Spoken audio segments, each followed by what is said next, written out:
Karibu sana kipenzi changu. Hii ni Mapishi Food Life na leo tunaenda kujifunza namna kutengeneza juisi ya tikiti maji tamu na nzito nyumbani. Hii juisi ni tamu sana. Endelea kufuatana nami bumper to bumper mpaka mwisho wa video hii utakuwa umeelewa.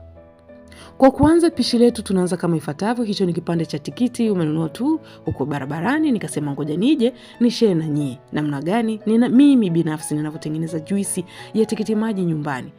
Kama jinsi unavyoona, ninaanza kwa kukata vipande vidogo vidogo vya saizi ambavyo vitakuwa ni rahisi sana kusagika kwa haraka kama jinsi unavyoona. Baada ya kukata vipande kama jinsi unavyoona, nitaenda kuweka kwenye jagi la kusagia juisi kama jinsi unavyoona, wengine wanaita blender. Tenda kuweka hapo. Ningependa kujua wewe unasagaje juisi ya tikiti maji nyumbani. Hem, tuandike hapo chini tuweze kufahamu namna nyingine ya kutengeneza juisi. Baada ya hapo nitaenda kuanza kublend.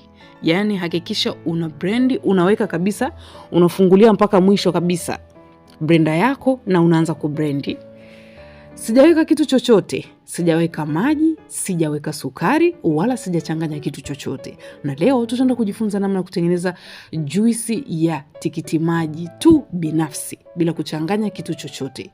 Hakikisha una blend kiasi kwamba tikiti maji lako limekuwa rojo kabisa, kwa sababu hapa tuna blend, hatuna mpango wa kuchuja kabisa. Ndio maana nikakwambia hapa tunaenda kutengeneza juisi nzito. Kama jinsi unavyoona juisi iko tayari. Hii juisi nimeblend mpaka imeblendika. Kwa haina machicha wala machicha yake haionekani.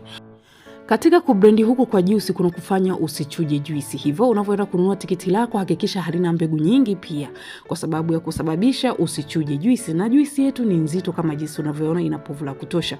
Usisahau kusubscribe kama bado haujasubscribe, na pia asante sana kwa kutazama video hii. Kwa heri, tukutane katika video nyingine ya mapishi yajayo. Asante.